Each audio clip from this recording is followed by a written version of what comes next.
live question portion. Anyway, moving on. A little bit more movie news. This also dropped yesterday. Of course, like all of this movie news is dropping just before DC Fandom event. Ben Affleck is set to return as Batman in the upcoming Flash movie. That will also feature Michael Keaton as the Dark Knight.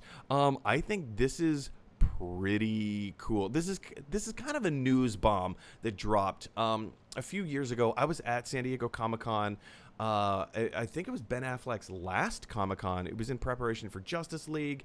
There was all this controversy surrounding, like, Ben Affleck, is this going to be your last movie as Batman? A lot of people are saying you're out. You're done. You're not going to direct the next Batman movie. And I was there in person when he stood up in front of, 7,000 people in Hall H. Oh, is that Gilligan?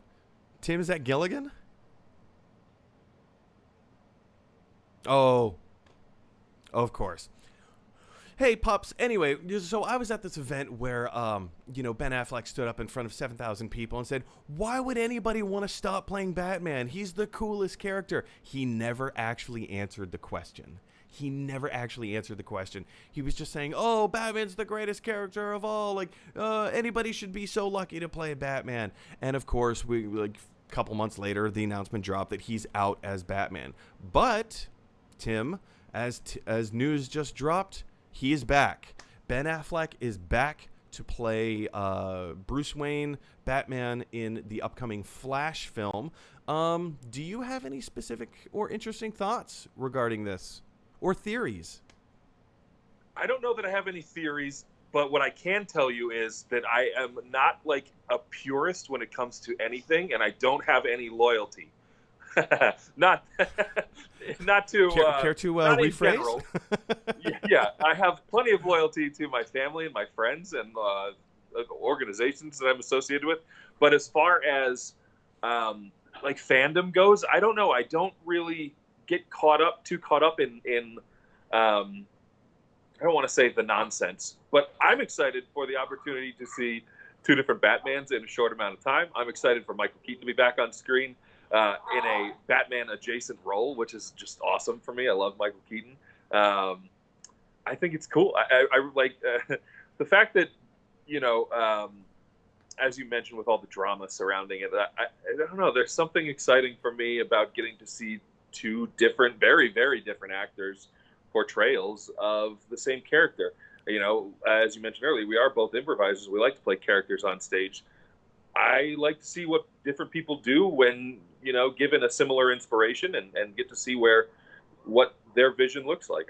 I think it's fun. And, I can understand where people are like, oh, it's not traditional, or it doesn't stick to the canon or whatever. And for me, I'm like, it was, did you have fun? Because and like, as much as I hate to say it, that's kind of my main goal with going to the movies. I like to just sit down and have fun, enjoy it for a little while, and I don't get too wrapped up in the history of it all. Yeah, so I think that's one of my big things about going to the movies as well, is like I use the movies as an escape.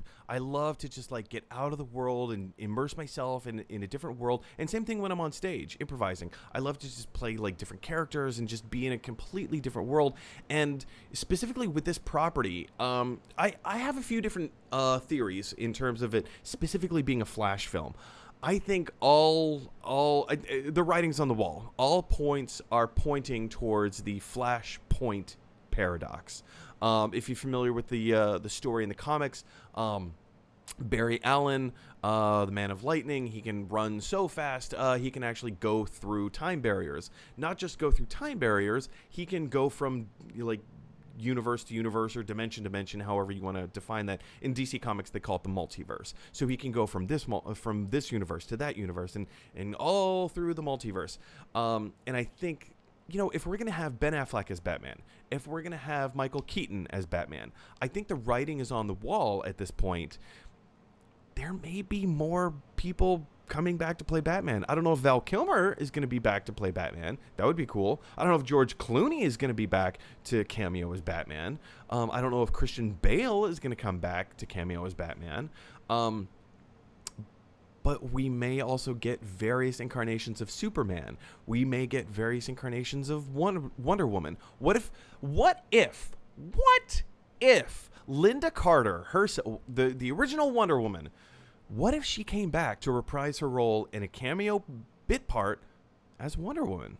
Like, what if you're sitting in the movie theater and they don't announce this? If you don't know that it's coming, Linda Carter pops up as Wonder Woman. Tim, what is going to be your response? I'm all for all of the cameos. I'm all for all of it. I don't know. As I've gotten like a little bit older in my life, I just like take so much joy in, I don't want to call them cliches, but maybe I'm like just like norming myself down. I'm losing my nerddom a little bit. I'm like softening all my edges, but there's something about like a cameo and nostalgia that just it hits me right like where I want it to. Not that these movies are hopefully even relatable, but I did watch Sharknado 2 and 4 recently. You skipped 3 altogether. It was just too you terrible. I You just couldn't didn't have suffer through time it. for 3. I didn't have time for 3, and number 4 takes place in my current home state of Nevada, so I just went right to it. But I was sitting there and I was like, yeah, this is bad. I'm aware of that, but like, who's coming next? You know, and for me, like we said, like I enjoy different types of movies for different reasons, and I think when it comes to, and this might be not a shock to any of your viewers, but I'm not like a comic book person. My understanding of the comic book universe, both DC and Marvel, has all been introduced to me through either television or movies. Sure. I was never a reader of comic books. I think a lot of us have that same kind of background. Like, brief history for myself. I started collecting comics when I was like 8 years old, but we didn't have a comic book distributor. There was a mom and pop shop that sold like hamburger meat and potato chips, and they had like a small stack of comic books every month, and I would get one, and I didn't understand that each individual tiny little sliver of a comic was just one chapter in a much larger story. And so I got all of my viewing from, you know, X-Men, the animated series, Batman, the animated series, Spider-Man, the animated series. Much like many of us did. And I think as a result, you know, I don't know. As a result, I think I just, I don't have like the history of it all in my brain and in my heart. Kind of get to be the casual viewer. Yeah, I am a casual viewer for sure. Definitely for sure in the DC universe. I think Marvel, the whole Marvel universe really took me, and I did some research. You know, like as the movies were coming out, I wanted to know the theories and the things. I wanted to be in on the chatter. So I did some research there. But as far as DC goes, like, you know, and that's another thing. I've never understood the vitriol. For me, I'm like, they were fun. I enjoyed the movies. They were fun. Like, and as much as that's not a critique of anything, it's still how I feel, you know? And I think that just goes to the subjectivity of film. Like, we all get to, like, there is that fan base that loves the movie Batman and Robin. It's a garbage film. I think we can all agree it's a terrible movie, but there's some people that love that movie for how bad it is. And then there's some people that just straight up hate it. I'm sure Catwoman, the worst comic book film of all time, has its fans. I'm sure somebody out there loves that movie. I don't know who you are. I don't know why you would love it, but I'm sure like people are out there, and there's nothing wrong with that. That's the beauty of the subjectivity of film, is that we all get to have our own opinions. We all get to love what we love. But I think there is that objective line that we can look at and stretch across and say, like, this side of the line is good, this side of the line is bad. And you can love anything. It doesn't matter what it is that you love. We can all just kind of agree that everybody has different feelings and opinions. Right? Anyway, guys, how do you feel about Catwoman the movie? The worst comic book movie ever made. Jump down to the comment section, let us know your thoughts, as well as Ben Affleck reprising his role as Batman in the new Flash movie. I think it's going to be Flashpoint Paradox. What movie do you think it is going to be? Jump down and let us know in the comment section below. All right, moving on.